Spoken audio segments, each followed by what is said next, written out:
मणि जी, आने वाली 22 जनवरी को राम जन्मभूमि मंदिर का उद्घाटन होने जा रहा है, लेकिन उससे बहुत पहले आप और कमलेश तिवारी जी दोनों लोग मिलकर के, चाहे अयोध्या की बात हो, काशी विश्वनाथ धाम की बात हो, बहुत सारे वाद आपने दाखिल किए और लगातार हिंदुत्व और सनातन धर्म की लड़ाई लड़ते रहे हैं।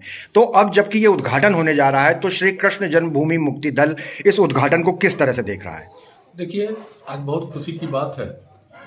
कृष्ण जन्मभूमि के लिए एक पथ प्रशस्त हुआ है और राम जन्मभूमि के लिए हम और कमलेश जी ने लगातार लड़ाई लड़ी, ये किसी को बताने की जरूरत तो है ही नहीं है। और हिंदू महासभा के बैनर के नीचे पहली मूर्ति अवैधनाथ जी ने जिस तरह रखी, कमलेश जी उसके प्रथम पक्षकार रहे। आज कितनी खुशी हम लोगों को मिल रही है, कितनी बार उस जमीन के लिए, उस मंदिर के लिए हम लोग जेल गए, कितनी प्रताड़नाएं झेली, सरकार किसी की भी रही हो, लेकिन जेल तो हमेशा हम लोग को जाना पड़ा, हमेशा हम और कमलेश जी बंद होते रहे। तो आज अपार खुशी है और इस खुशी को हम शब्दों में व्यक्त नहीं कर सकते जी। लेकिन कहीं ना कहीं उपेक्षा का शिकार भी तो हैं आप लोग। जिन लोगों ने धरातल पर रह के काम किया, आज उन्हीं कोई न्योता नहीं है, उन्हीं कोई पूछा नहीं जा रहा। आपके जैसे बहुत सारे ऐसे लोग हैं जिनको पूछा ही नहीं गया है। देखिए, जब धर्म को राजनीति के तराजू में तौलना लोग शुरू कर दिए तो फिर उसमें कामों का कोई औचित्य नहीं रह जाता, वहां केवल राजनीति होती है। आज साध्वी तुंबरा जी जैसे व्यक्ति, अडवाणी जी जैसे, जोशी जी जैसे, यहां तक कि वहां के लोकल लोगों को भी देखा जाए, जिन लोगों ने बढ़ चढ़कर हिस्सा लिया, उन लोगों को भी इग्नोर किया गया। सच्चाई यह है कि आज धर्मनीति से बड़ी राजनीति हो गई है और इसको यूं कह सकते हैं कि धर्मनीति कहीं बची नहीं है। जिस राम और सीता ने अपने आम पब्लिक के विश्वास को जगाने के लिए सत्ता छोड़ दी, राज सत्ता छोड़कर वनवास ग्रहण कर लिया, उस राम के नाम पर जिस तरह की राजनीति हो रही है, दुर्भाग्य की बात है।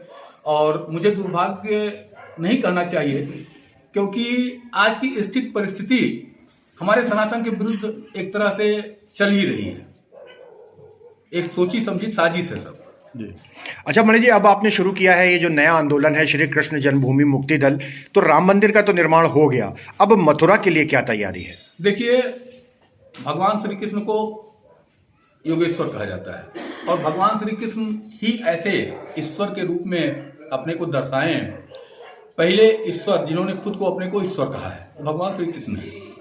तो उनकी माया हम तो नहीं बता सकते, लेकिन ये कट सत्य है कि भगवान श्री कृष्ण के मुकदमे को शुरू हुए ही कुछ दिन नहीं बीता था, हमारा विरोधी पक्ष खुद पहुंच गया इलाहाबाद हाई कोर्ट, जिसका नतीजा हुआ कितने साल हमारे बच गए। आज हमारा पूरा मुकदमा इलाहाबाद हाई कोर्ट में पहुंच गया। 16 तारीख को हम लोगों ने एक वाद दाखिल किया था सर्वे का, कुछ ही दिन बाद उसमें भी आदेश आ गया। तो निश्चित तौर पे भगवान श्री कृष्ण का मामला है और ईश्वर के प्रति, मूर्ति नहीं कहते, खुद ईश्वर हैं वो, उनके मामले में हम कौन कहने वाले हैं कौन होगा। लेकिन मुझे पूरा विश्वास है कि भगवान श्री कृष्ण का जिस तरह आशीर्वाद मिल रहा है, बहुत चंद दिनों में भव्य मंदिर भगवान राम जन्मभूमि से भी बड़ी मंदिर श्री कृष्ण जन्मभूमि की बनेगी। जी मणि जी, एक मूवमेंट चलाने की बात होती है। जिस तरह से आप लोगों ने अयोध्या को लेकर के, काशी को लेकर के जन जन को जगाया, एक मूवमेंट चलाया, आंदोलन चला, तो उस तरीके से क्या कृष्ण जन्मभूमि को लेकर तैयारी चल रही है, कैसे जनता के बीच में? देखिए, आप लोगों को याद होगा जब हम लोगों का मुकदमा लगातार लिस्टेड नहीं हो रहा था, जब दीवानी में खारिज हुआ, फिर जजी में हम लोग गए, लेकिन मुकदमा लिस्टेड नहीं हो रहा था, तो 6 दिसंबर को हमने एक कार्यक्रम किया था मथुरा कूच का, जिसमें हमको लगभग हफ्तों से ज्यादा जेल जाना पड़ा। हमारे तमाम मित्र गिरफ्तार किए गए, लेकिन कुछ हाईजैकर्स ने उस मामले को भी हाईजैक करने की कोशिश की। तो देखिए, हम लोग जमीन पे काम करने वाले लोग हैं, हम लोगों को इससे मतलब नहीं है कि उसका फायदा कौन उठा रहा है। हम लोगों को मतलब है कि हमारी राम जन्मभूमि, कृष्ण जन्मभूमि, इस तरह जितने भी अधिकृत रूप से, अनधिकृत रूप से कब्जा किए गए हैं, वो सारे हमारे हमको वापस मिलने चाहिए। हमारी लड़ाई उसकी है, नाम और फेम की लड़ाई मेरी नहीं है जी। अच्छा, मौजूदा सरकार आपके इस मिशन को किस तरह सहयोग कर पा रही है? देखिए, आपको याद होगा यही सरकार थी जब इन्होंने कहा कि हमारे एजेंडे में काशी और मथुरा नहीं है, हमको यहाँ आने की जरूरत ही नहीं थी। जब ऑलरेडी आप एक चीज को हाईजैक करके अपना बना चुके थे, तो हम लोगों को विश्वास था कि आप इस लड़ाई को भी लड़ेंगे। लेकिन आप लोगों को दिन याद दिला दूं, जब सारे वरिष्ठ नेता भाजपा और आरएसएस के स्पष्ट कर दिया कि मथुरा और काशी उनके एजेंडे में नहीं है, फिर अंततः हमको इसमें आना पड़ा। तो आज स्थिति परिस्थिति अपने सामान्य है, अपने समरूप है तो आज सारे लोग बोल रहे हैं।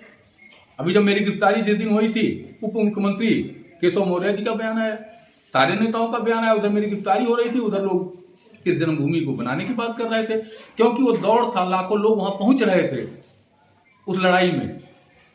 जमीन बात है जी। मणि जी, अब आने वाले कुछ 2 ही 3 दिन बाद आंग्ल नववर्ष आ रहा है, खिचड़ी का बड़ा पर्व आ रहा है, गणतंत्र दिवस का बड़ा पर्व आ रहा है, तो क्या कुछ आयोजन मुक्ति दल द्वारा कुछ किए जाएंगे? देखिए, पहली चीज तो ये कि नववर्ष अंग्रेजियत का नववर्ष है, हमारे सनातन का नववर्ष है नहीं।